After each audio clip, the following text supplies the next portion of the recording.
नमस्कार दोस्तों। आज मैं आप लोगों को श्री सत्यनारायण जी की कथा सुनाने जा रही हूँ।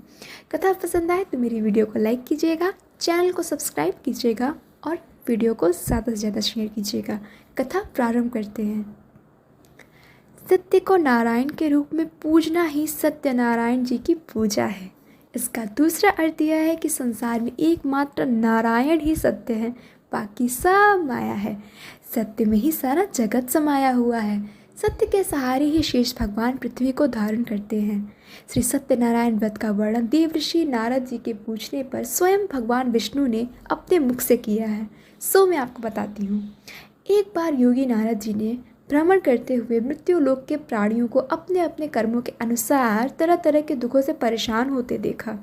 इससे उनका संत हृदय द्रवित हो उठा और वे वीणा बजाते हुए अपने परम आराध्य भगवान श्री हरि की शरण में हरि कीर्तन करते क्षीर सागर पहुँच गए और स्तुतिपूर्वक बोले, हे नाथ, यदि आप मेरे ऊपर प्रसन्न हैं तो मृत्यु लोक के प्राणियों की व्यथा हरने वाला कोई छोटा सा उपाय बताने की कृपा करें। तब भगवान ने कहा, हे वत्स, तुमने विश्व कल्याण की भावना से बहुत ही सुंदर प्रश्न किया है, अतः तुम्हें साधुवाद है। आज मैं तुम्हें ऐसा व्रत बताता हूँ जो स्वर्ग लोक में भी दुर्लभ है और महान पुण्यदायक है तथा मोह के बंधन को काट देने वाला, और वह है श्री सत्यनारायण व्रत। इसे विधि विधान से करने पर मनुष्य सांसारिक सुखों को भोग कर परलोक में मोक्ष प्राप्त कर लेता है। इसके बाद काशीपुर नगर के एक निर्धन ब्राह्मण को भिक्षावृत्ति करते देख भगवान विष्णु स्वयं ही एक बूढ़े ब्राह्मण के रूप में उस निर्धन ब्राह्मण के पास जाकर कहते हैं, हे विप्र, श्री सत्यनारायण भगवान मनोवांछित फल देने वाले हैं। तुम उनके व्रत पूजन करो, जिससे करने से मनुष्य सब प्रकार के दुखों से मुक्त हो जाता है। इस व्रत में उपवास का भी अपना महत्व है, किंतु उपवास में मात्र भोजन ना लेना ही नहीं समझना चाहिए। उपवास के समय हृदय में यह धारणा होनी चाहिए कि आज श्री सत्यनारायण भगवान हमारे पास ही विराजमान हैं। अतः अंदर व बाहर शुचिता बनाए रखनी चाहिए और श्रद्धा विश्वास पूर्वक भगवान का पूजन कर उनकी मंगलमयी कथा का श्रवण करना चाहिए। सायंकाल में यह व्रत अधिक प्रशस्त माना जाता है।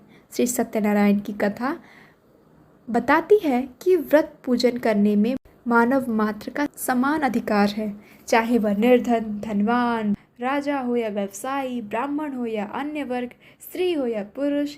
यही स्पष्ट करने के लिए इस कथा में निर्धन ब्राह्मण, गरीब लकड़हारा, राजा उल्कामुख, धनवान व्यवसायी, साधु वैश्य, उसकी पत्नी लीलावती, पुत्र कलावती, राजा दुर्गध्वज एवं गोपगणों की कथा का समावेश किया गया है।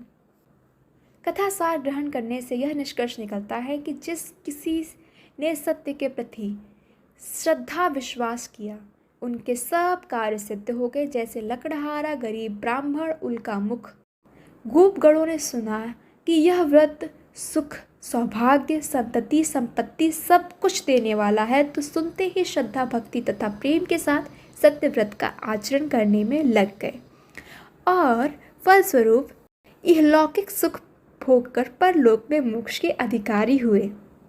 साधु वैश्य ने भी यही प्रसंग राजा उल्कामुख से विधि विधान के साथ सुना, किंतु उसका विश्वास अधूरा था। श्रद्धा में कमी थी। वह कहता था कि संतान प्राप्ति पर सत्यव्रत पूजन करूंगा। समय बीतने पर उसके घर में एक सुंदर कन्या ने जन्म लिया। उसकी श्रद्धालु पत्नी ने व्रत की याद दिलाई तो उसने कहा कि कन्या के विवाह किस समय करेंगे। समय आने पर कन्या का विवाह भी हो गया, किंतु उस वैश्य ने व्रत नहीं किया। वह अपने दामाद को लेकर व्यापार के लिए चला गया। उसे चोरी के आरोप में राजा चंद्रकेतु द्वारा दामाद सहित कारागार में डाल दिया गया। पीछे घर में भी चोरी हो गई। पत्नी लीलावती व पुत्री कलावती भिक्षावृत्ति के लिए विवश हो गई। एक दिन कलावती ने किसी विप्र के घर श्री सत्यनारायण का पूजन होते देखा और घर आकर माँ को बताया। तब माँ ने अगले दिन श्रद्धा से भगवान सत्यनारायण का व्रत पूजन कर भगवान से पति और दामाद के शीघ्र वापस आने का वरदान मांगा। श्री हरि प्रसन्न हुए और स्वप्न में राजा को दोनों बंदियों को छुड़ाने का आदेश दिया। राजा ने उनका धन धान्य तथा प्रचुर द्रव्य देकर उन्हें विदा किया। घर आकर पूर्णिमा और संक्रांति को सत्यव्रत का जीवन पर्यंत आयोजन करता रहा। फलतः सांसारिक सुख भोग कर उसे मोक्ष प्राप्त हुआ। इसी प्रकार राजा तुगड़ध्वज ने वन में गोपगणों को श्री सत्यनारायण भगवान का पूजन करते देखा, किंतु प्रभुता के मत में चूर राजा न तो उस पूजन स्थल पर गया, न दूर से ही प्रणाम किया और न ही गोपगणों द्वारा दिया प्रसाद ग्रहण किया।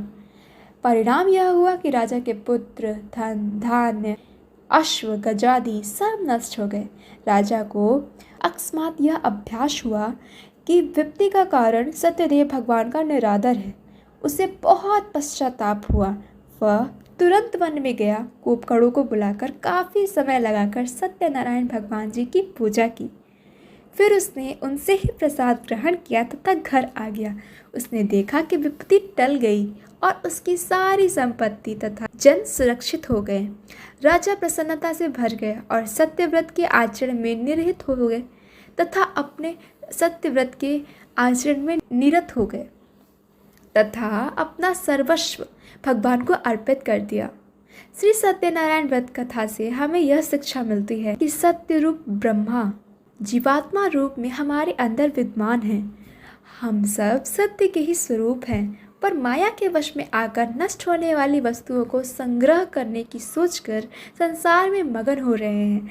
इस अज्ञान को दूर करके सत्य को स्वीकार करना और प्रभु की भक्ति करना ही मानव का धर्म है। यही सत्यनारायण व्रत की कथा का सार है। धन्यवाद।